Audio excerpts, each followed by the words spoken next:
Muito boa tarde a todos e a todas. Estamos prestes a começar a nossa catequese nesta tarde quente de primeiro sábado.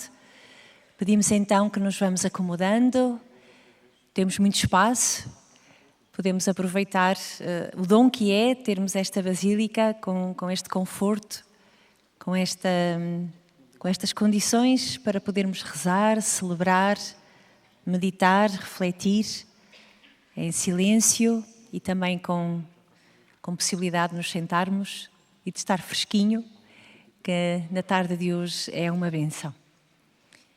Então penso que estamos preparados. Começamos então em nome do Pai, do Filho e do Espírito Santo. Amém.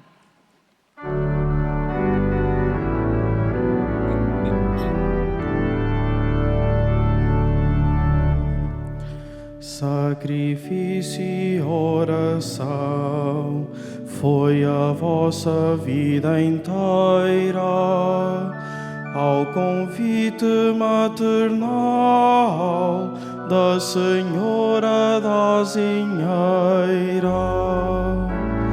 Cantemos alegres a uma só voz, Francisco e Jacinta, rogai por nós.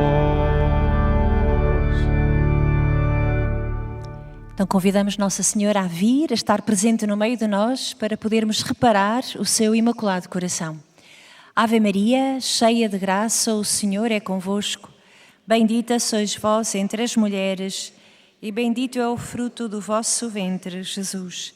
Santa Maria, Mãe de Deus, rogai por nós, pecadores, agora e na hora da nossa morte. Amém. Em nome do Pai, do Filho e do Espírito Santo. Amém. Podemos nos sentar. É tão bom encontrarmos-nos cada mês aqui, nós que constituímos esta família dos primeiros sábados, que tem o desejo de consolar e reparar o Imaculado Coração de Maria por tantos pecados. E eu pergunto, quem é que está aqui nesta devoção dos primeiros sábados que o Santuário proporciona aos peregrinos? Quem é que está aqui pela primeira vez? Se podia fazer o favor de levantar a mão. Ora, muito bem, temos aqui algumas pessoas do meu lado direito, lá a fundo também. Deixem ver agora aqui do meu lado esquerdo, temos aqui um grupinho à frente, lá atrás também. Muito bem, saúdo-vos a todos com muito carinho. Sou a irmã Ângela da Aliança de Santa Maria e aqui hoje iremos refletir alguns aspectos do primeiro sábado. E quem é que não está aqui pela primeira vez? Pois, exatamente, muito bem. Já quase que nos conhecemos por nome, estou convencida. Para quem começou hoje a devoção dos primeiros sábados, estamos em julho, são 5 meses consecutivos, julho, agosto, setembro, outubro e novembro. Ainda nos iremos encontrar algumas vezes, se Deus quiser, neste percurso. Já rezamos o terço? Agora vamos dar uma catequese que não é parte integrante do programa dos primeiros sábados, do que Nossa Senhora pediu, mas o Santuário oferece como momento de reflexão aos seus peregrinos, para que vamos aprofundando o que significa os primeiros sábados. Depois iremos fazer a meditação num dos mistérios do Rosário e depois falta a confissão e alguns já comungaram esta manhã e outros irão comungar agora na Eucaristia das 4h30.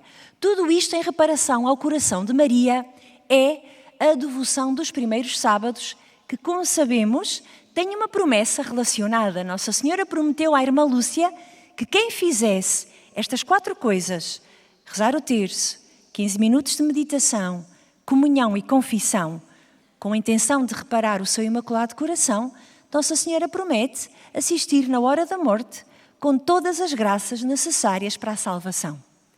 E penso que é muito consolador saber que temos a presença de Nossa Senhora naquele momento que chegará, mais tarde ou mais cedo, que é o momento da nossa partida para o céu. Ora bem, este ano, no Santuário de Fátima, como sabemos, ou ficamos a saber, o Santuário está a celebrar o centenário das aparições dos primeiros sábados. Portanto, é um privilégio especial fazer os primeiros sábados neste ano. A aparição foi em 1925, em dezembro, e também em fevereiro de 1926, houve outra aparição do Menino Jesus, sempre, e só a irmã Lúcia, no qual a Virgem Maria e Jesus explicam o que é esta devoção. Ao dedicar-se a este tema, nós, nestas catequeses, em cada primeiro sábado, o Santuário fez um programa onde vamos refletindo algum dos aspectos desta devoção. Os elementos, a intenção, porque é que são 5, quais são as ofensas cometidas contra o Imaculado Coração de Maria, enfim. Vamos refletindo, aprofundando teologicamente, os elementos desta aparição dos primeiros sábados. Mas não é só aqui que o Santuário se dedica a este tema. Sabem que há uma exposição temporária, ali na parte inferior da Santíssima Trindade, na Galileia, São Pedro e São Paulo. Há uma exposição temporária, chamada precisamente Refúgio e Caminho, onde num núcleo temático tem, e cheio de beleza e de sentido, os 4 elementos essenciais para a vivência dos primeiros sábados. No mês passado e há 2 meses atrás, aqui quem veio pode recordar-se, meditamos no Rosário e na meditação. Hoje iremos refletir sobre o sentido da comunhão reparadora e no próximo mês, já está sabido, falta um elemento. Qual é o elemento que falta? Eu repito, terço, meditação, comunhão, confissão. Ora, muito bem. Então, no próximo mês, quem vier aos primeiros sábados, ou quem nos acompanhar pelos meios de comunicação social, já sabe que irá meditar neste momento o tema da confissão. Então, hoje vamos ver a comunhão reparadora, que é um dos 4 elementos, como disse, para a vivência dos nossos primeiros sábados. Então, vamos meditar 3 dimensões. Em primeiro lugar, vamos ver o que é isto da comunhão eucarística e que efeitos tem na nossa vida, muito brevemente. O que significa, um passo adiante, a comunhão reparadora dentro do que é a mensagem de Fátima. E num terceiro momento vamos ver a dimensão universal da própria comunhão. Portanto, assim em síntese, o que é isto de comungar Jesus na Eucaristia e o que faz na minha vida pessoal? O que é que Fátima, pedindo a comunhão reparadora, alarga o horizonte desta graça enorme da comunhão eucarística? E, finalmente, que consequências esta minha comunhão eucarística em reparação tem na história da salvação e no mundo? É um itinerário muito simples, embora profundo, limitado pelo tempo, que é a nossa meia hora que temos. Mas comecemos. Fátima, sem dúvida, é uma escola de fé e de santidade. Já isto mesmo dizia o Papa João Paulo II, quando veio a Fátima beatificar os pastorinhos e chamou a Fátima uma escola de santidade, e o Papa Bento XVI, que chamou a Fátima uma escola de fé. E ambos disseram que a grande mestra desta escola é a Virgem Maria. Ora, os pedidos que Nossa Senhora vai fazendo aos pastorinhos e a nós, se isto é uma escola, tem um itinerário pedagógico. Ela é mãe e é mestra, sabe como ensinar. E progressivo. Ou seja, Maria não pede tudo de uma vez, não íamos conseguir entender. Também os pastorinhos não iam conseguir entender. Então Nossa Senhora vai pedindo progressivamente algo mais. E é curioso que, em 1917, Nossa Senhora só pede o terço todos os dias. Diz que vai pedir a consagração e que vai pedir a comunhão reparadora, mas efetivamente não pede. A Lúcia tem 10 anos, ainda é pequenina, ainda poderá não entender tudo aquilo que Nossa Senhora irá pedir em 25, onde a Lúcia já é uma jovem, e então a Virgem Maria já lhe pode pedir os primeiros sábados com todas estas dimensões: o rosário, a meditação, a comunhão e a confissão. Então vamos ver, muito brevemente, ou recordar, tenho a certeza que já sabem, os efeitos de uma comunhão eucarística na minha vida. O que é que acontece em mim quando comungo? Na Eucaristia, quando comungo Jesus. Irei usar como texto base para a nossa reflexão Um documento da Igreja pós-sinodal de Bento XVI chamado o Sacramento da Caridade, Sacramentum Caritatis, que foi um documento escrito após um sínodo precisamente sobre a Eucaristia. O Papa Bento XVI publicou este documento belíssimo, o Sacramento da Caridade, no qual me inspiro para partilhar convosco 2-3 ideias. Então diz o Papa Bento XVI: no diálogo de Jesus com Nicodemos, encontramos uma afirmação essencial para a nossa reflexão. Diz no Evangelho de João: Deus amou tanto o mundo que lhe entregou o seu Filho, para que todo homem que acredite nele não pereça, mas tenha a vida eterna. Porque Deus não enviou o seu Filho ao mundo para condenar, mas para que o mundo seja salvo por ele. Meus irmãos e irmãs, estas palavras de João revelam a raiz última do dom de Deus, que se torna presente na Eucaristia. Deus amou tanto o mundo que lhe deu o seu Filho.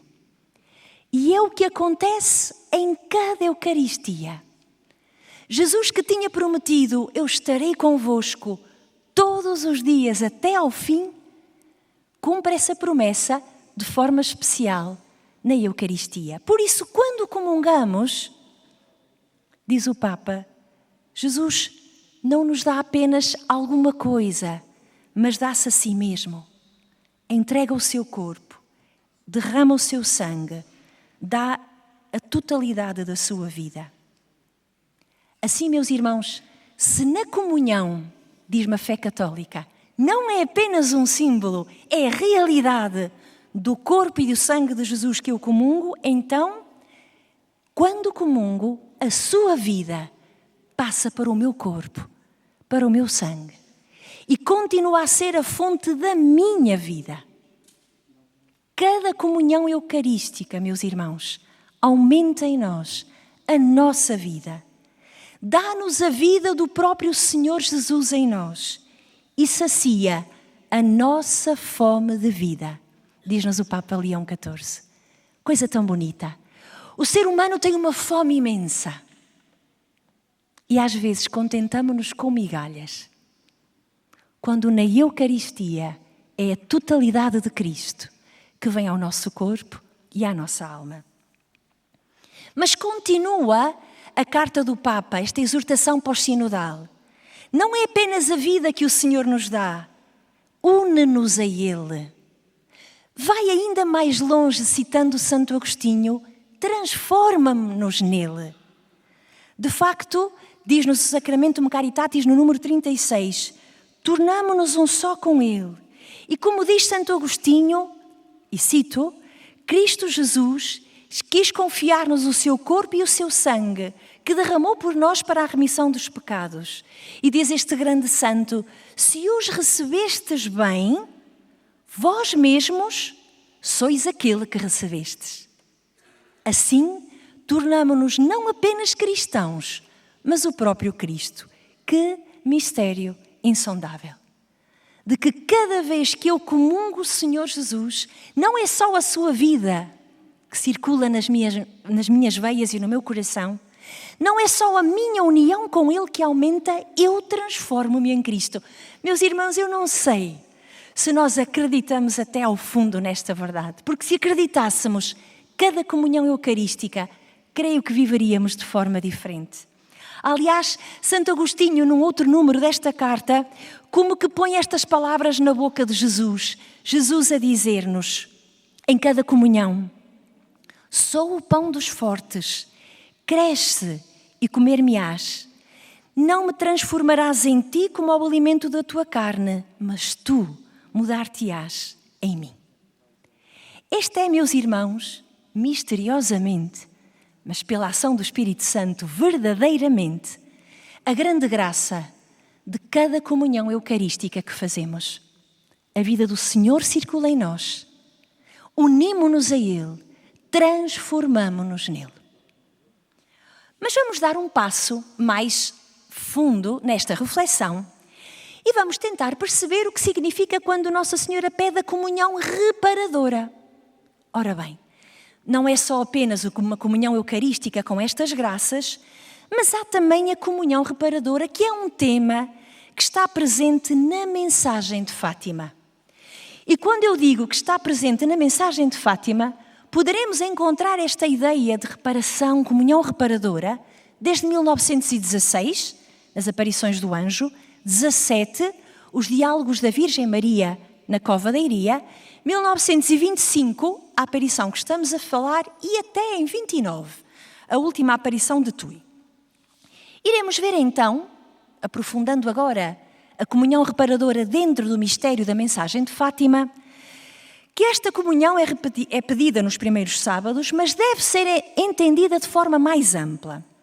Efetivamente, a mensagem de Fátima é uma mensagem eucarística. Desde o princípio ao fim, Jesus Eucaristia está presente. Desde o anjo a Tui, 1929. É uma aparição trinitária. Fala-se na Santíssima Trindade desde a aparição do anjo e na aparição de Tui, a Lúcia vê a Santíssima Trindade. Ou seja, parte de Deus, toda esta mensagem, e dirige-se a Deus, que é comunhão de pessoas. Toda a mensagem de Fátima tem um forte apelo à reparação, que é uma forma de entrar em comunhão com os próprios sentimentos de Jesus, com os sentimentos de Deus, que são sentimentos de misericórdia, de compaixão e de consolação. Meus irmãos, toda a mensagem de Fátima convida-nos a acolher e a viver estes sentimentos de Deus que nos ama. Mas então põe-se a pergunta, como é que eu posso passar? Como é que eu posso percorrer este caminho de conhecer os sentimentos de Deus, desejar ter os sentimentos de Deus, mas mais ainda, viver a partir dos sentimentos de Jesus, para efetivamente reparar as consequências causadas pelas ofensas ao seu amor? Pois eu penso, meus irmãos, que uma forma muito simples, concreta e eficaz de conhecer os sentimentos de Deus, desejar tê-los e viver a partir deles, é precisamente a comunhão reparadora. Comungar o corpo e o sangue de Jesus, recebendo com desejo de reparar, com a intenção reparadora. Olhemos só um pouquinho para as aparições do anjo. Na primeira aparição, como sabemos, o anjo ensina uma oração que eu penso que vocês sabem, mas eu vou perguntar só para ver se estamos aqui todos atentos e comigo. A oração é assim: meu Deus, eu... E a segunda parte...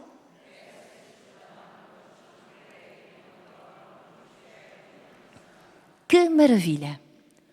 Ao pedirmos perdão, que é a segunda parte desta oração, ainda na primeira aparição do anjo, ao pedirmos perdão, já não será isto uma atitude de reparação?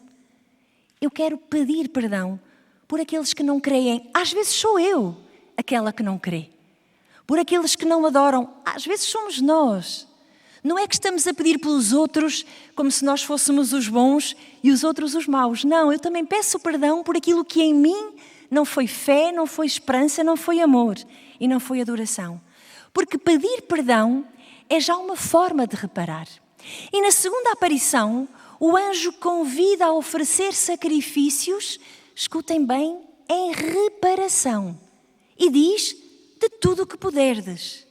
Ou seja, oferecer a Deus tudo o que na nossa vida pode ser um meio de comunhão com o próprio sacrifício redentor de Jesus. E olha, meus irmãos, hoje concretamente pode ser a forma como vivemos este calor.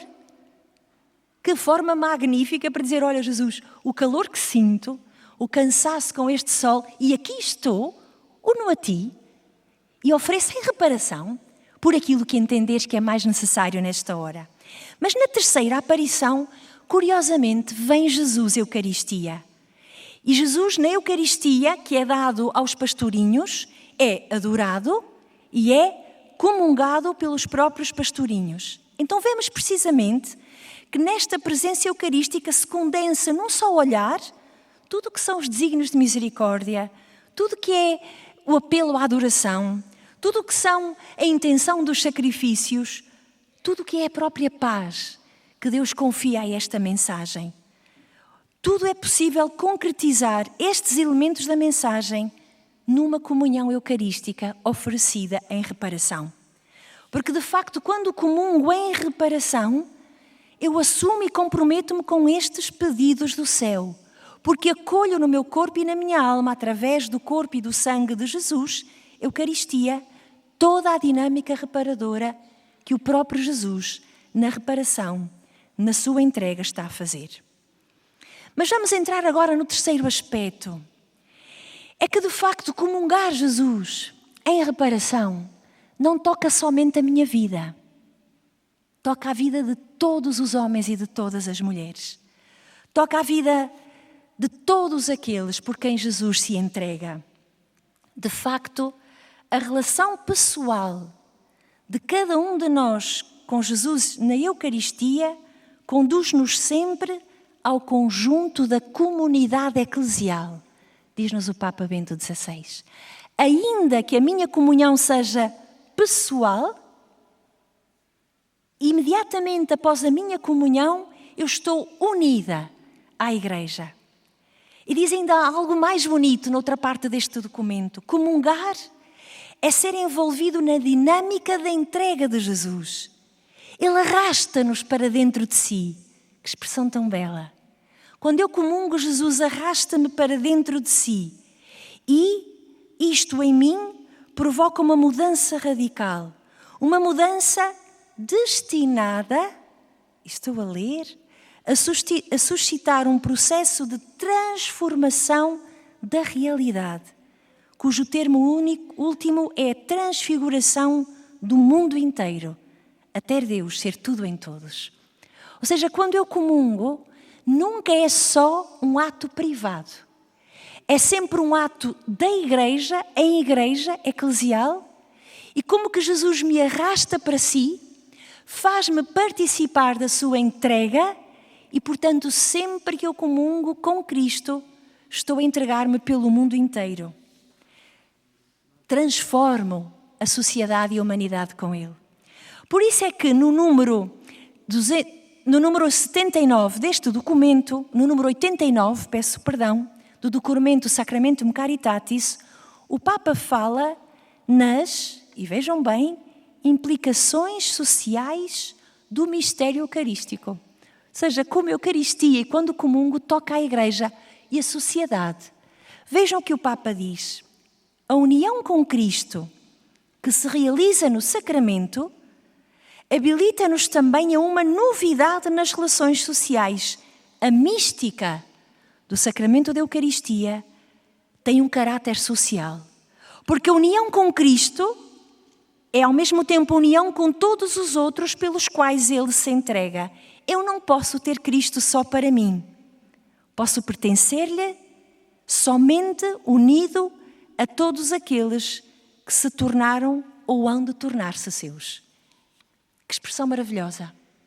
Eu só posso pertencer a Cristo, que é a cabeça, se tiver consciência de que também imediatamente pertenço ao seu corpo, que é a Igreja, do qual Cristo é a cabeça.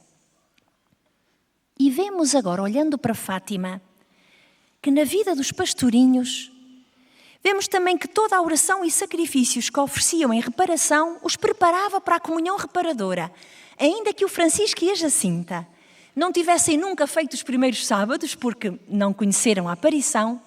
O que é certo é que comungavam muitas vezes em reparação.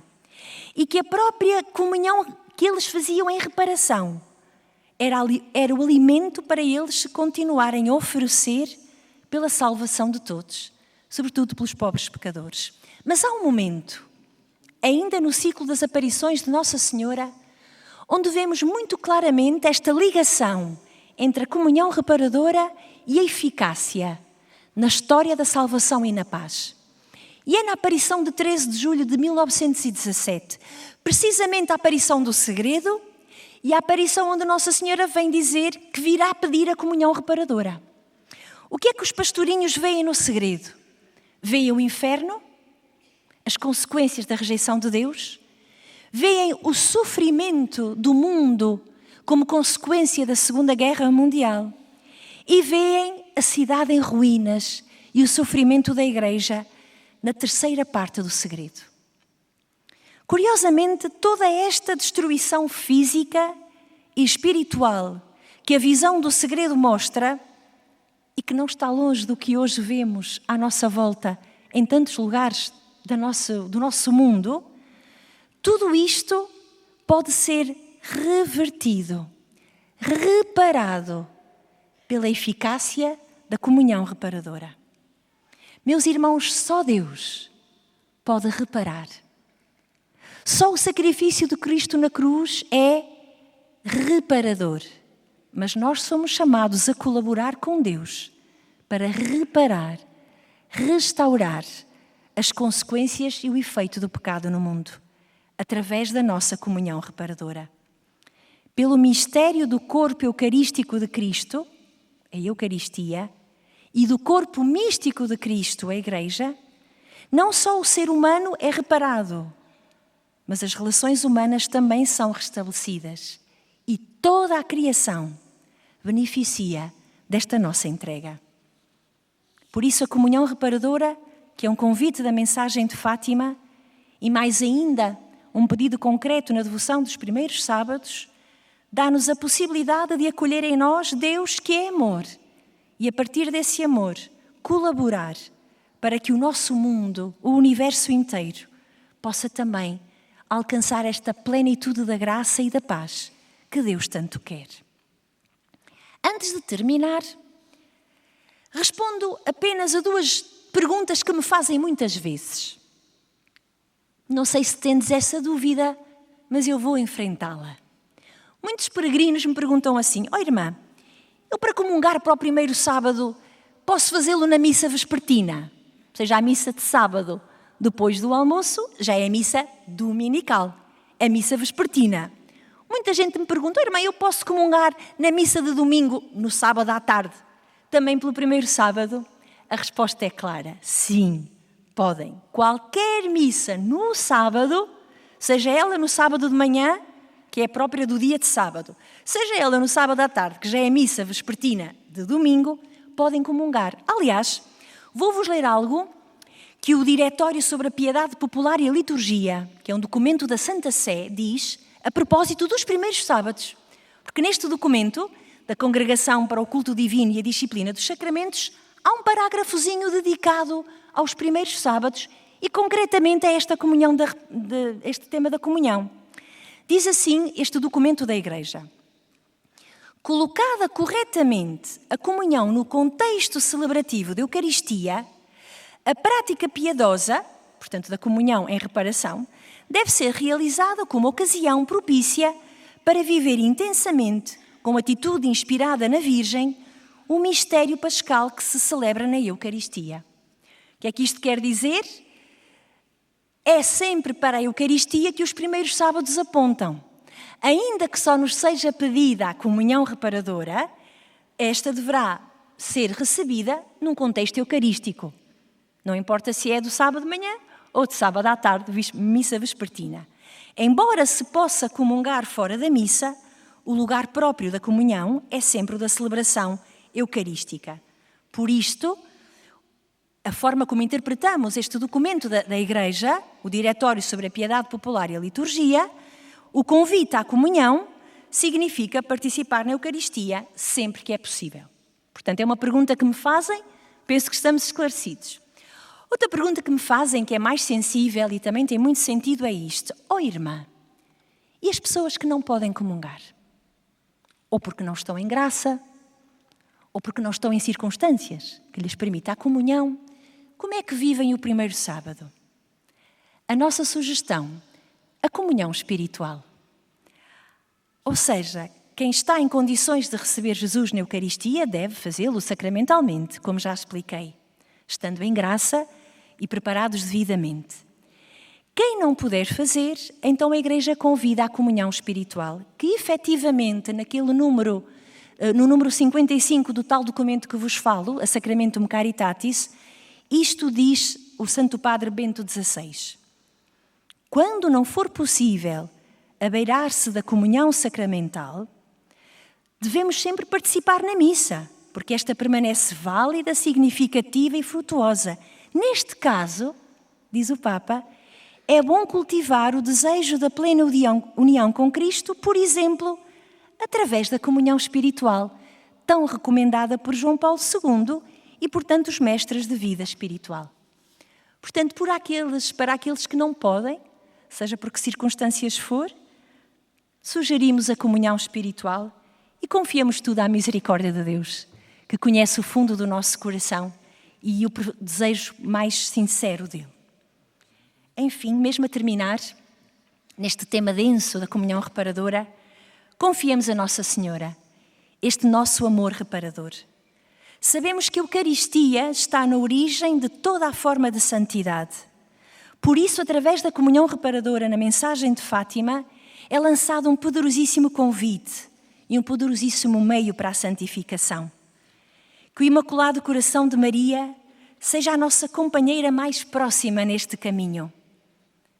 A Igreja diz-nos que sempre que na liturgia eucarística nos abeiramos do corpo e do sangue de Jesus, dirigimos-nos também a ela, que por toda a Igreja acolheu o sacrifício de Cristo, aderindo plenamente ao mesmo.